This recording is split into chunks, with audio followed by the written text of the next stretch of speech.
அதுவும் வாசுகி அம்மாவுக்கு வினய் சார் தான் உசுறு உலகம் எல்லாமே. இதை எப்படி அவங்க தாங்கிப்பாங்கன்னு தெரியல. அந்த பொண்ணு தாரா நிலைமையை நினைச்சு பாரு. விஷயம் தெரிஞ்சா என்ன ஆவாங்க?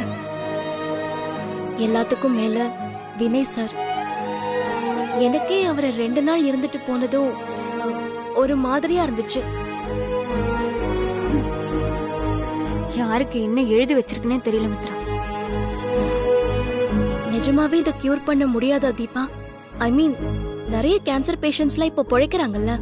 யுவராஜ் சிங், சோனாலி பிந்த்ரே அவங்களா கூட இப்ப கியூர் ஆகி வந்திருக்காங்கல்ல. அது என்ன கேன்சருங்கிறத பொறுத்து மித்ரா.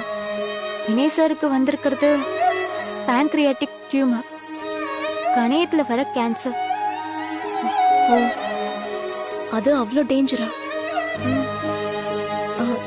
இந்த சர்ஜரி எல்லாம் பண்ணா சரியாகாதா? ஆகலாம், ஆனா இது டூ லேட்.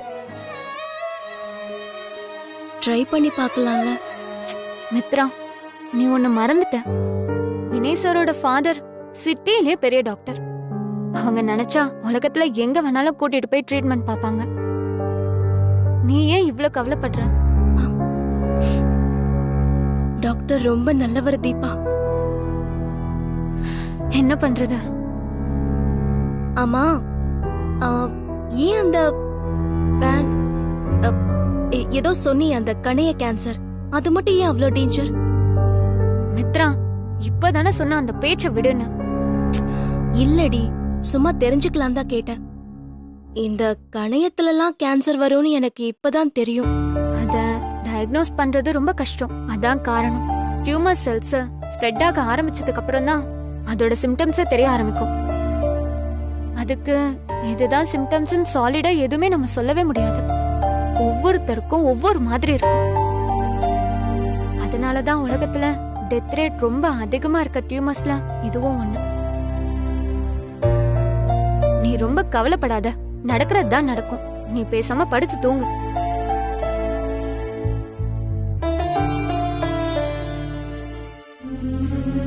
என்னையே இந்த விஷயம் இவ்ளோ டிஸ்டர்ப் பண்ணுதே. ஆனா டாக்டர் எப்படி இதை தாங்கிக்கிட்டாருன்னு தெரியல. நம்ம என்னன்னு கேட்டப்ப கூட அந்த மனுஷன் எதுவுமே கண்டுக்கல. நல்லவங்களுக்கு எல்லாமே நல்லதா நடக்கும்னு சொல்லுவாங்க. கடவுளே, அந்த குடும்பத்துக்கு எல்லாமே நல்லதுதான் நடக்கணும்.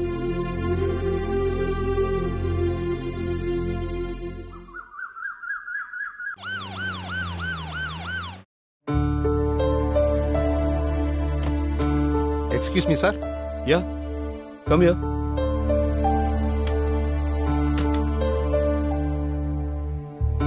Sir, நீங்க கேட்ட டீடைல்ஸ். Okay.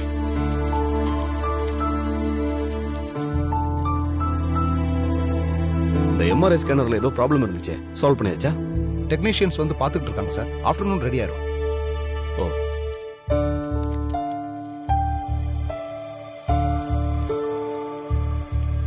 இது என்ன? ஆக்சிஜன் சிலிண்டர் 50% தான் ஸ்டாக் இருக்கா? எஸ் சார், நாளைக்கு மார்னிங் சப்ளை ஆகும் சார். ஆக்சிஜன் கிட் எப்போ ஆர்டர் பண்ணீங்க? லாஸ்ட் வீக் ஆர்டர் பண்ணோம் சார். லாஸ்ட் வீக் ஆர்டர் பண்ணி இப்போ வரைக்கும் ஏன் டெலிவரி பண்ணல? ஏதாவது பேமெண்ட் பெண்டிங் இருக்கா? சார் அதெல்லாம் இல்லை சார். டிமாண்ட் அதிகமாக இருக்கு, 1 வீக் தானே அட்ஜஸ்ட் பண்ணிக்கங்கன்னு ரிக்வஸ்ட் பண்ணாங்க சார். அதான் சார். ஓ, நீங்க யாருக்கு வேலை பார்க்குறீங்க? ஹாஸ்பிட்டலுக்கா இல்ல சப்ளை இருக்கா? 50% ஸ்டாக் வச்சுக்கிட்டு அசால்ட்டா ஆன்சர் பண்றீங்க. ஏற்கனவே உங்களை 2 முறை வார்ன் பண்ணிருக்கேன். எப்பவுமே ஆக்சிஜன் 100% ஸ்டாக் இருக்கணும்னு. அந்த பொறுப்பு இல்லாம இருந்தீங்கன்னா என்ன அர்த்தம்? என்ன பண்ணுவீங்களோ ஏது பண்ணுவீங்களோ எனக்கு தெரியாது. இன்னும் 1 மணி நேரத்துக்குள்ள ஆக்சிஜன் சிலிண்டர்ஸ் வந்து இறங்கணும். Okay sir. 2 நிமிஷம் ஆக்சிஜன் இல்லைன்னா அப்ப தெரியும். யூஸ்லெஸ் ஃபெலோ, பொறுப்பே இல்லாம இருக்கான். Excuse me doctor.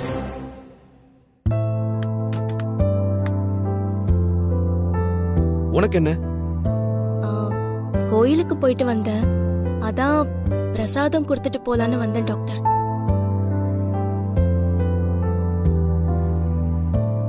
கவலைப்படாதீங்க டாக்டர். நீங்களும் கடவுள் கிட்ட வேண்டிக்கோங்க. வினய் சாரோட உயிருக்கு ஒரு ஆபத்தும் வராம கடவுள் பாத்துப்பாரு. ஓ, கடவுள் பாத்துப்பாருன்னு டாக்டர்லாம் எதுக்கு? இப்ப இத சொல்லதான் வந்தியா? இல்ல டாக்டர், நான் வந்தது இன்னைக்கு மத்தியானத்துக்கு மேல 2 சர்ஜரிக்கு அப்பாயின்மெண்ட் ஃபிக்ஸ் பண்ணிருக்கீங்க. அத ஞாபகப்படுத்தலாம் தான் வந்தேன். சர்ஜரி எல்லாம் இன்னைக்கு பண்ண முடியாது. அத நாளைக்கு போஸ்ட்போன் பண்ணிடுங்க. பேஷண்ட் ரிலேட்டிவ்ஸ் எல்லார்கிட்டயும் இன்ஃபார்ம் பண்ணுங்க. சரி டாக்டர், ஆனா அவங்க இன்னைக்கு சர்ஜரி முடிஞ்சிரும்னு எதிர்பார்த்துட்டு இருக்காங்க. அவங்கள ஏமாத்தணுமா? மித்ரா, நான் என்ன சொல்றேனோ அத மட்டும் செய். எனக்கு அட்வைஸ் பண்ற வேலையெல்லாம் வேணாம். Do what I say. Did you get it? Sorry doctor.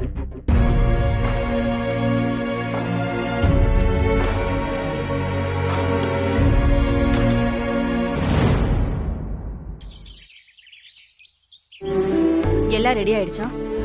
ஐயா வந்துருவாரு, சீக்கிரம் ரெடி பண்ண. சரிங்கம்மா. Aunty, hi aunty. வா தாரா, வா வா உட்காரு. ஆண்டி, இப்பதான் உங்க முகத்துல அந்த பழைய சிரிப்பு பளிச்சுன்னு மின்னுது. வினய் ஹாஸ்பிடல்ல இருக்கும்போது பாக்கணுமே.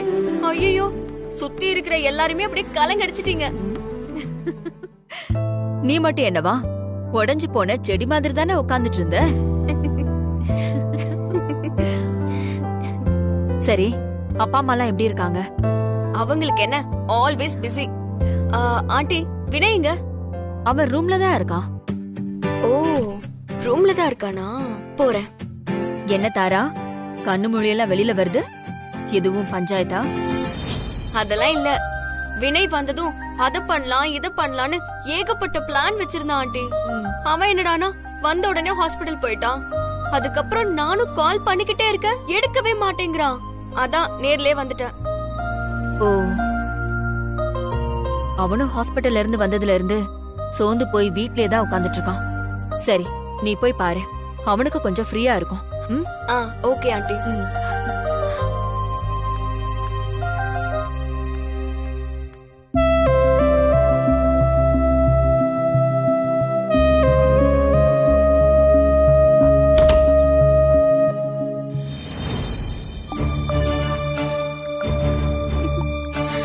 ஹாய் வினய். ஹே, வரும்போது கதவை தட்டிட்டு உள்ள வர மாட்டியா? நம்ம ரூம்குள்ள வரதுக்கு நான் எதுக்கு கதவு தட்டணும்? ஆமா, இப்ப நீ எதுக்கு இப்படி பதற? அதெல்லாம் ஒண்ணும் இல்ல. அம்மா, நீயே சொல்லாம கொள்ளாம திடீர்னு வந்து நிக்கிற. ஓ, சார பாக்கணும்னா அப்பாயின்மெண்ட் வாங்கிட்டு தான் வரணுமோ? ஏன்டா இந்த ஆம்பளைங்களா இப்படி இருக்கீங்க? லவ் பண்ணும்போது ஒரு மாதிரி, கல்யாணம் வந்துட்டா வேற மாதிரி. ஹலோ, நமக்கு நிச்சயம் மட்டும் தான் நடந்திருக்கு, இன்னும் கல்யாணம் நடக்கல. அதுக்குள்ளே புருஷ மாதிரி பேச ஆரம்பிச்சிட்ட. ஆமா, நான் இருக்கிற நிலைமையில இப்ப வேற. தாரா, நீ எப்போ வந்தாலும் கால் பண்ணிட்டு தானே வருவேன். அதனாலதான் கேட்டேன். நீ ஏன் ஏதோ கற்பனை பண்ணிட்டு இருக்க? சரிப்பா, நான் எதுவும் கற்பனை பண்ணிக்கல. நீ கிளம்பு, நம்ம வெளியே போலாம். எங்க போறோம்? உன் பேர டாட்டூ போடலான்னு இருக்கேன். நீ சொல்லு, எங்க போடட்டும்? என் கையில போட்டுக்கிட்டா இல்ல கழுத்துல போடட்டா? என்ன லூஸ் மாதிரி கேள்வி கேக்குற? இப்போ எதுக்கு இந்த டாட்டூலாம்? சரி, நீ சொல்ல வேண்டாம், நானே முடிவு பண்ணிக்கிறேன். நீ கூட மட்டும் வந்தா போதும். கிளம்பு. தாரா, ப்ளீஸ், என்னால இப்ப வர முடியாது, புரிஞ்சுக்கோ. நீ வேணா உங்க அம்மாவை கூட்டிட்டு போ. அம்மாவை கூட்டிட்டு போணுமா? வினய், நீதான் பேசுறியா? என்னாச்சு உனக்கு? ஏன் இப்படி பட்டும் படாம பேசிக்கிட்டு இருக்க? அப்படிலாம் ஒண்ணும் இல்ல, எனக்கு நிறைய வேலை இருக்கு. சும்மா சொல்லாத வினய், நானும் பாத்துட்டு தான் இருக்கேன். நீ இந்தியா வந்ததுல இருந்து என்ன அவாய்ட் பண்ணிக்கிட்டே இருக்க. அன்னைக்கு என்கேஜ்மெண்ட்ல பண்ணது கூட ஏதோ ஜாலியா டீஸ் பண்றேன்னு தான் நான் நினைச்சேன். ஆனா இப்ப அம்மாவை கூட்டிட்டு போக சொல்ற. நீ ஏதோ பிளான் பண்ணி தான் செய்ற. ஓகே, இனிமே நான் உன்னை எங்கேயும் கூப்பிட மாட்டேன். நான் கிளம்புறேன். சரி, கிளம்பு. என்ன இன்சல்ட் பண்றல நீ? உன்ன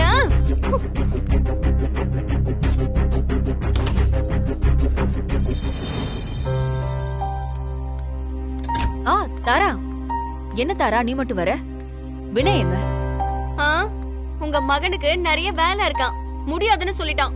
நான் எங்க அம்மா கூட போகணுமா? வேலையா? அவனுக்கு என்ன வேலை இருக்கு? துணி துவைச்சு காய போடணுமா? போய் நீங்களும் அவனுக்கு ஹெல்ப் பண்ணுங்க. தாராமா, ஏன் டென்ஷன் ஆகுற? இப்ப என்ன நடந்துச்சுன்னு சொல்லு. பின்ன என்ன ஆண்டி, யூஎஸ்ல இருந்து வந்ததுல இருந்து ஒரு நாள் கூட ஒரு நிமிஷம் கூட ஒன்னா டைம் ஸ்பெண்ட் பண்ணவே இல்ல. நான் எவ்வளவு ஆசையா இருந்தேன் தெரியுமா? இவனுக்கு எதுவுமே இல்ல. நான் கூப்பிட்டா கூட சாக்கு போக்கு சொல்றான். புரியுதுமா, ஆனா அவன் நிலைமையும் கொஞ்சம் யோசிச்சு பாரு. இப்பதான் ஹாஸ்பிட்டல்ல இருந்து வந்திருக்கான். அவனுக்கு கொஞ்சம் ரெஸ்ட் தேவைப்படும்ல. இல்ல ஆண்டி, அவன் நல்லாதான் இருக்கான். வேணும்னே என்ன வெறுப்பேத்தணும்னு பிளான் பண்ணி பண்றான். சொன்னா நீங்க நம்ப மாட்டீங்க. அவன் இந்தியா வந்ததுல இருந்து சரியா முகம் கொடுத்து கூட பேச மாட்டேங்கிறான் தெரியுமா? அவன் வீட்லயே அப்படிதாம்மா இருக்கான். ஏதோ டிப்ரெஷன்ல இருக்கான் போல. அதெல்லாம் தானா சரியாயிடும். இன்னும் 2 நாள்ல பாரு, பழைய வினையா மாறிடுவான். அதுக்கப்புறம் உனக்கு தான் டைம் இருக்காது. அது வரைக்கும் கொஞ்சம் அட்ஜஸ்ட் பண்ணிக்கோமா. ஆண்டி, எனக்கு ரொம்ப கஷ்டமா இருக்கு ஆண்டி. அன்னைக்கு என்கேஜ்மெண்ட் ஃபங்க்ஷன் அப்போ எப்படி எல்லாம் என்ன வெறுப்பேத்துறான் தெரியுமா? வேற ஒரு பொண்ணா இருந்தா அப்பவே தூக்கி எறிஞ்சிட்டு போயிருப்பா. நாங்கிறதுனால வெளியே காட்டிக்காம இருந்தேன். நீங்க வேணா பாருங்க, அவனா வந்து வா வெளியே போயிட்டு வரலான்னு கூப்பிடுற வரைக்கும் நான் எங்கேயும் போகவே மாட்டேன். இந்த வீட்டு பக்கமும் வரவே மாட்டேன். தாரா, இதெல்லாம் தேவையில்லாத பேச்சு. நீ ஏன் இதுக்கெல்லாம் டென்ஷன் ஆகுற? முகம் எல்லாம் செவந்து போச்சு பாரு. கல்யாண பொண்ணு, ஜாலியா இரு. வேணா நான் உன் கூட வரட்டுமா? உனக்கு கிஃப்ட் பண்ணணும்னு நானும் உன் அங்கிளும் நிறைய யோசிச்சு வச்சிருக்கோம். அதெல்லாம் இன்னைக்கே பர்ச்சேஸ் பண்ணிடலாம். என்ன? வேணாம் ஆண்டி, என் மூடே ஸ்பாயில் ஆயிடுச்சு. நான் வீட்டுக்கே போறேன். இன்னொரு நாள் போலாம். Bye aunty. சரிம்மா, பாத்துப்போ. என்ன? சரிங்க ஆண்டி. வினய்க்கு என்ன ஆச்சு? ஏன் இப்படி எல்லாம் நடந்துக்கிறான்? ஹாஸ்பிட்டல்ல இருந்து வந்ததுக்கு அப்புறம் அவன் நடவடிக்கை ரொம்ப மாறிடுச்சு. அவங்க அப்பாவும் சரியா முகம் கொடுத்து பேச மாட்டேங்கிறாரு. சீக்கிரம் கல்யாண வேலையெல்லாம் ஆரம்பிக்கணும். அத பத்தி யாருமே பேசாம இருக்காங்க. அவர் வரட்டும், என்னன்னு கேட்போம்.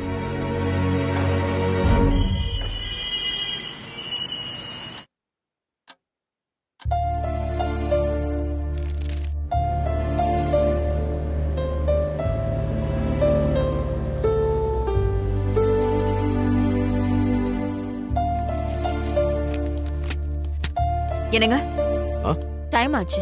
சீக்கிரம் ஃப்ரெஷ் அப் ஆயிட்டு வாங்க. டிஃபன் சாப்பிடலாம். எனக்கு டிஃபன் வேண்டாமா? என்னது, டிஃபன் வேண்டாமா? டிஃபன் வேண்டாம்னு நான் சொல்லலமா. டிஃபன் நான் சாப்பிட்டேன்னு சொன்னேன்.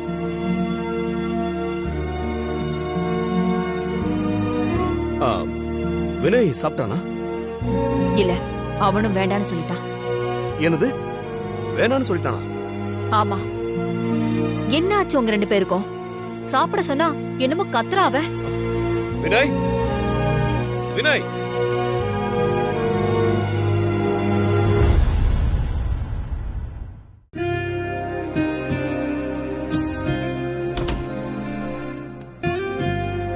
டேய் வினய், டின்னர் வேணான்னு சொன்னியா? சாப்பிடாம எப்படி மெடிசன் சாப்பிட முடியும்? ஏன்டா இப்படி அடம் பிடிக்கிற? சரி வாங்க உட்காருங்க ராம்கி. அப்பா, நான் டிஃபன் சாப்பிட்டு மாத்திரையும் சாப்பிட்டேன். அம்மா, நான் சாப்பிடலான்னு உங்ககிட்ட யார் சொன்னா? உன் அம்மா தான் சொன்னா. ஏன்டா போய் சொல்ற? நான் போய் சொல்லல. அப்ப உங்க அம்மா போய் சொல்றாளா? அதை நீங்க அவங்க கிட்ட போய் கேளுங்க. ஒருவேளை அவளுக்கு நம்ம மேல டவுட் வந்துருச்சோ? எப்போ வந்துருச்சு. இப்போ கூட நம்ம பேசிட்டு இருக்கத டோர்ல ஸ்டெதஸ்கோப் வச்சு கேட்டுட்டு இருக்கலாம். கொஞ்சம் கவனமாவே இருங்க.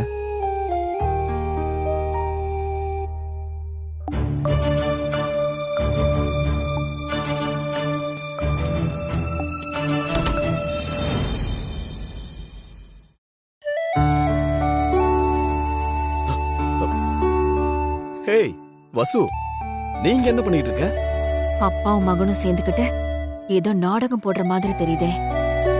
இருங்க, முழுசா என்னன்னு கண்டுபிடிச்சிட்டு அப்புறம் வச்சுக்கிறேன் கச்சேரிய.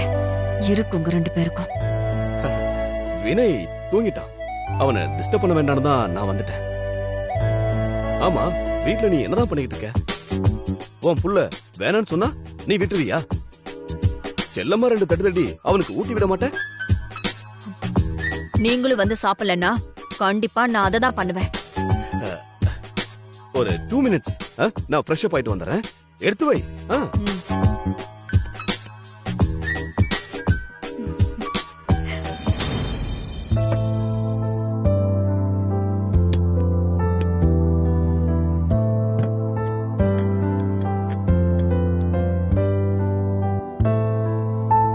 என்னங்க, தாரா வீட்ல அவங்க அப்பா அம்மா பர்ச்சேஸ் எல்லாமே ஸ்டார்ட் பண்ணிட்டாங்களாம். நாமளும் மறுபடி நாள் குறிச்சு வேலைகளை ஸ்டார்ட் பண்ணணும். இவ நிஜமாவே அக்கறையோட கேக்குறாளா இல்ல நம்ம கிட்ட போட்டு வாங்குறாளா? இவ ஏதோ நம்ம கிட்ட என்கொயரி பண்ற மாதிரி தெரியுது. என்னங்க, நான் சொல்லிட்டே இருக்கேன், நீங்க எதுவும் பேசாம இருக்கீங்க. எதுவும் நம்ம கையில இல்ல வசு. அதாவது நடக்க வேண்டிய நேரத்துல நடக்கும். பாத்துக்கலாம் விடு. என்னங்க பேசுறீங்க நீங்க? எப்படி அது தானாவே நடக்கும்? நாம தான் நடத்தணும். நீங்க என்ன பொறுப்பே இல்லாம பேசுறீங்க? இங்க பாரு வசு, நிச்சயதார்த்தத்தை சிறப்பா நடத்தணும்னு ஒவ்வொரு ஏற்பாட்டையும் பார்த்து தான் பண்ணணும். கடைசியில என்ன நடந்துச்சு? அதனாலதான் சொல்றேன், வினய் கல்யாணத்தை பத்தி இப்போதைக்கு பேச வேண்டாம். அது நடக்க வேண்டிய நேரத்துல தானா நடக்கும். விடு. இத பொண்ணு பெத்தவங்க கிட்ட சொன்னா ஒத்துப்பாங்களா? நிச்சயத்தை பண்ணிட்டு கல்யாணம் மட்டும் தானா நடக்கும்னு சொன்னா சிரிக்க மாட்டாங்க. அத பத்தி நீ கவலைப்படாத, நான் பாத்துக்கிறேன்.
ஹே, ஹாய் மச்சான், எப்படிடா இருக்க? என்கேஜ்மெண்ட்லாம் எப்படி போச்சு? நானும் நீ ஃப்ரீ ஆயிட்டு கூப்பிடுன்னு பார்த்தா ஒரு சத்தத்தையும் காணோம். அதான் நானே உனக்கு கால் பண்ணிட்டேன். எல்லாமே முடிஞ்சதுடா. என்ன மச்சான், எல்லாம் முடிஞ்சதுன்னு வெறுப்பா சொல்ற? டயர்ட் ஆயிட்டியா? இல்ல, நான் நல்லா தான் இருக்கேன். ஏன் அப்படி கேக்குற? இல்ல, உன்கிட்ட ஒரு 2 நிமிஷம் பேசினாலே என்னோட எனர்ஜி டபுள் ஆயிடும். எப்பவும் கலகலப்பா பேசுறவ நீ, இன்னைக்கு என்னமோ டல்லா பேசுறியே, அதான் கேட்டேன். இல்லடா, கொஞ்சம் டயர்டா இருக்கு, வேற எதுவும் இல்ல. அப்புறம் சொல்லு, என்ன நடக்குது? என்ன சொல்றதா? நீ தான்டா சொல்லணும். நீ தான் புது மாப்பிள்ள. என்ன சொல்றா உன் வருங்கால மனைவி தாரா? ஒரே டேட்டிங்ஸ், ரொமான்ஸா? ஏய் ரகு, உனக்கு வேணா விடிஞ்சிருக்கலாம், ஆனா எனக்கு இது நடுராத்திரி. முதல்ல நீ ஃபோன் பண்ண விஷயத்த சொல்றியா? சரி, ரொம்ப சலிச்சுக்காதடா. நெக்ஸ்ட் வீக் மும்பை மீட்டிங் மறந்துடாத. ரெடி ஆயிக்கோ. நம்ம கம்பெனில இருந்து நீ அட்டெண்ட் பண்ற ஃபர்ஸ்ட் மீட்டிங் இது. சாரி ரகு, என்னால கலந்துக்க முடியாது. டேய், என்னடா விளையாடுறியா? இது எவ்வளவு முக்கியமான மீட்டிங் தெரியுமா? நீ இந்தியால இருக்கன்னு நம்பிதான் நான் இந்த கமிட்மெண்ட் கொடுத்தனே. இப்ப போய் முடியாதுங்கிற. மச்சான் நான் சொல்றது கொஞ்சம் பொறுமையா கேளு. என்னடா சொல்லு. நீ சொன்னா நான் கேட்டுதானே ஆகணும். ரகு நான் சொல்றத நல்லா கேட்டுக்கோ. இனிமே இந்த பிசினஸ்ல என்னால கண்டினியூ பண்ண முடியாது. உன்னால எவ்வளவு சீக்கிரம் முடியுதோ ஷேர்ஸ் எல்லாம் உப்பையில மாத்திட்டு எனக்கு டாக்குமெண்ட்ஸ் அனுப்பு. நான் சைன் பண்ணி அனுப்புறேன். டேய் அங்க தொட்டு இங்க தொட்டு கடைசியில ஏகிட்டயும் வேலையை காட்டுறியா? அது எப்படி மச்சான் ஒவ்வொரு வாட்டியும் நம்புற மாதிரியே கதை விட முடியுது? டேய் நான் சீரியஸா பேசிட்டு இருக்கேன், நீ நம்ம சிரிச்சிட்டு இருக்கிற. இங்க பார், உனக்கு நான் தெளிவா சொல்றேன் கேட்டுக்கோ. இனிமே அந்த கம்பெனிக்கு எனக்கு எந்த சம்மந்தமும் இல்ல. நீ பாரு, இல்லைன்னா அந்த கம்பெனி இழுத்து மூடு. டேய் வினய் என்னடா ஆச்சு? ஏன் இப்படிலாம் பேசுற? டேய் அதெல்லாம் ஒண்ணுமே கிடையாது.